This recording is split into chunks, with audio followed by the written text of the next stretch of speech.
Assalamualaikum warahmatullahi wabarakatuh. Baik, pada kesempatan kali ini saya akan membahas mengenai sejarah perkembangan ilmu pada zaman Yunani. Sebelum itu, izinkan saya memperkenalkan diri. Nama saya Mentari dengan NIM 4521091086, kelas I. Periode filsafat Yunani merupakan periode sangat penting dalam sejarah peradaban manusia, karena pada waktu ini terjadi perubahan pola pikir manusia dari mitosentris menjadi logosentris. Pola pikir mitosentris adalah pola pikir masyarakat yang sangat mengandalkan mitos untuk menjelaskan fenomena alam, seperti gempa bumi dan pelangi. Gempa bumi ini dianggap fenomena alam biasa, tetapi dewa bumi yang sedang menggoyangkan kepalanya. Alam pertama yang mengkaji tentang asal-usul alam adalah Thales. Thales 624 sampai 546 SM. Ia digelari sebagai bapak filsafat karena orang mula-mula bersifat dan mempertanyakan apa sebenarnya asal-usul semesta ini.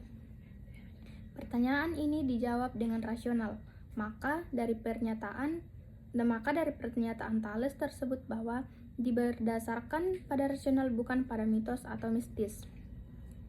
Anaximandros 610 sampai 540 SM. Ia berpendapat bahwa esensi dari alam adalah suatu hal yang tidak dapat dirasakan oleh panca indera. Ketiga, Heraklitos 540 sampai 480 SM. Ia menyatakan bahwa yang mendasar dalam alam semesta ini bukanlah bahannya, melainkan aktor dan penyebabnya, yaitu api. Yang keempat, Parmenides 515 sampai 440 SM. Menurut dia, realitas merupakan keseluruhan yang bersatu, tidak bergerak dan tidak berubah. Yang kelima, Pythagoras 580 sampai 500 SM. Ia berpendapat bahwa segala sesuatu atau realitas dapat diukur dengan bilangan dan bersifat rasional. Yang keenam, tokoh sofis Protagoras dan Gorgias. Mereka berpendapat bahwa manusia merupakan ukuran kebenaran dan ukuran kebenaran itu juga bersifat relatif sesuai dengan waktu dan perubahan alam, atau juga disebut dengan teori relativisme. Yang ketujuh, Socrates, Plato dan Aristoteles. Mereka menentang segala teori kebenaran yang diungkapkan oleh kaum sofis. Menurut mereka, terdapat beberapa kebenaran objektif yang bersumber kepada manusia. Mereka berusaha menyeimbangkan antara filsafat dan ilmu pengetahuan yang nantinya akan berkembang pesat menjadi beberapa objek kajian ilmiah. Bagian perkembangan ilmu zaman Islam. René Descartes termasuk pemikir yang beraliran rasionalis. Ia cukup berjasa dalam membangkitkan kembali rasionalisme di barat. Muhammad Baqir Sadr memasukkannya ke dalam kaum rasionalis, termasuk pemikir yang pernah mengalami skeptisme akan pengetahuan dan realita. Bangunan rasionalnya beranjak dari keraguan atas realita dan pengetahuan. Ia mencari dasar keyakinannya terhadap Tuhan, alam, jiwa, dan kota Paris. Dia berpendapat bahwa yang menjadi dasar atau alat keyakinan dan pengetahuannya adalah indera dan akal. Ternyata keduanya masih perlu didiskusikan. Artinya, keduanya tidak memberikan hal yang pasti dan meyakinkan. Lantas dia berpikir bahwa segala sesuatu bisa diragukan, tetapi ia tidak bisa meragukan akan pikirannya.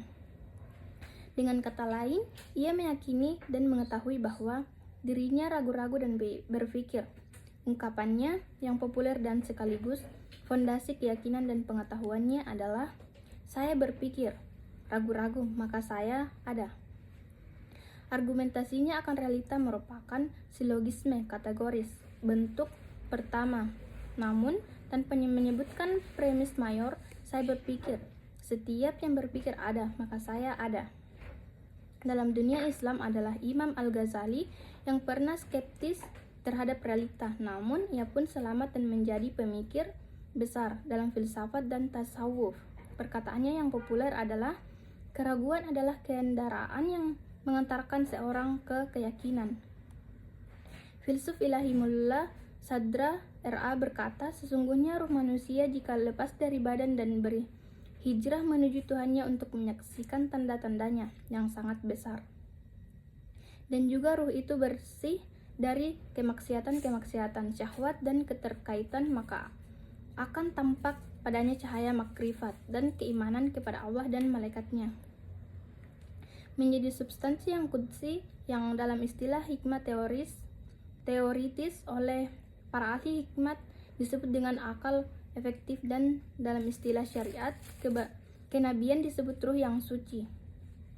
Dengan cahaya akal yang kuat maka terpancar di dalamnya, yakni ruh manusia yang suci, rahasia-rahasia yang ada di bumi ini dan di langit, dan akan tampak darinya hakikat-hakikat segala sesuatu yang sebagaimana tampak dan cahaya sensual mata, al-hissi, gambaran-gambaran, konsepsi dalam kekuatan mata jika tidak terhalang tabir. Tabir di sini dalam pembahasan ini adalah pengaruh-pengaruh alam tabiat dan kesibukan-kesibukan dunia, karena hati dan ruh sesuai dengan bentuk ciptaannya mempunyai kelayakan untuk menerima cahaya hikmah dan iman jika tidak dianggapi kegelapan yang cahaya yang merusaknya seperti kekufuran, atau tabir yang menghalanginya seperti kemaksiatan dan yang berkaitan dengannya.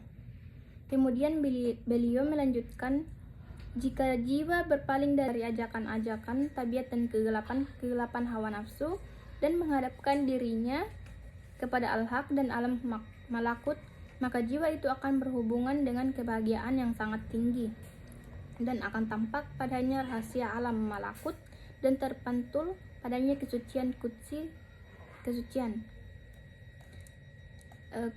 Selanjutnya, kemajuan ilmu zaman Renaissance dan modern. Kemajuan ilmu pada masa Renaissance tidak dapat dilepaskan dari kecemerlangan peradaban ilmu Islam pada masa dinasti Umayyah, berkuasa di Andalusia, Spanyol, dan hampir menguasai seluruh daratan dan lautan Eropa pada saat itu. Ibn Rushd adalah tokoh bapak filsafat Islam modern yang menjadi sumber inspirasi bagi perkembangan ilmu pengetahuan dan teknologi pada masa Renaissance ini. Pada masa Renaissance banyak ditemukan berbagai teori, alat dan bahan yang memudahkan manusia untuk mengetahui tentang alam dan bagaimana persinggungan antara satu planet dengan planet yang lain. Adapun perkembangan yang paling mutakhir pada masa modern ialah ditemukannya berbagai alat yang dapat mempermudah aktivitas manusia, seperti mesin pembuat benang, mesin uap, telegraf, telepon, dan sebagainya. Dari perkembangan ilmu pada masa modern ini, semuanya bermula pada filsafat, dan induk dari sebuah ilmu pengetahuan itu sendiri adalah filsafat. Meskipun pada perkembangannya filsafat itu sendiri merupakan sebuah ilmu dan dibedakan dalam beberapa bidang kajian filsafat. Selanjutnya, kemajuan ilmu zaman-zaman kontemporer. Dikemukakan ciri-ciri dari suatu ilmu. Ciri-ciri tersebut pada prinsipnya merupakan suatu yang normatif dalam suatu disiplin keilmuan. Namun, dalam perkembangannya, ilmu khususnya teknologi sebagai aplikasi dari ilmu telah berdampak pada pandangan masyarakat tentang hakikat ilmu, perolehan ilmu, serta manfaatnya bagi masyarakat, sehingga ilmu cenderung dianggap sebagai satu-satunya kebenaran dan mendasari berbagai kebijakan kemasyarakatan, serta telah menjadi dasar penting yang memengaruhi penentuan perilaku manusia. Keadaan ini berakibat pada karakterisasi ciri ilmu modern. Adapun ciri-ciri tersebut adalah: yang pertama, bertumpu pada paradigma positivisme. Ciri-ciri ini terlihat dari pengembangan ilmu dan teknologi yang kurang memperhatikan aspek nilai, baik etis maupun agamis. Karena memang salah satu aksioma positivisme adalah value free yang mendorong tumbuhnya prinsip science for science. Yang kedua, mendorong pada tumbuhnya sikap hedonisme dan konsumerisme. Berbagai pengembangan ilmu dan teknologi selalu mengacu pada upaya untuk meningkatkan kenikmatan hidup. Meskipun hal itu dapat mendorong gersangnya ruhani manusia akibat makin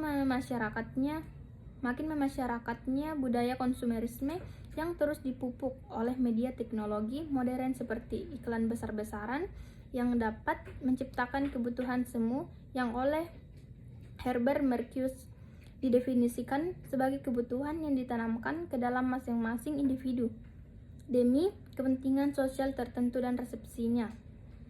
Yang ketiga, perkembangannya sangat cepat.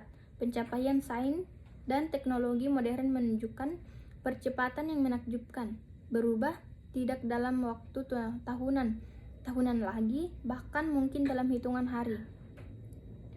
Ini jelas sangat berbeda dengan perkembangan iptek sebelumnya yang kalau menurut Alvin Toffler dari gelombang pertama revolusi pertanian memerlukan waktu ribuan tahun untuk mencapai gelombang kedua, revolusi industri, di mana sebagaimana diketahui gelombang tersebut terjadi akibat pencapaian sains dan teknologi.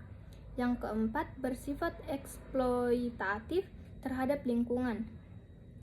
Berbagai kerusakan lingkungan hidup dewasa ini tidak terlepas dari pencapaian iptek yang kurang memperhatikan dampak lingkungan. Sekian dari pembahasan saya. Apabila ada kesalahan atau kekurangan, mohon dimaafkan. Saya akhiri dengan ucapan wassalamualaikum warahmatullahi wabarakatuh.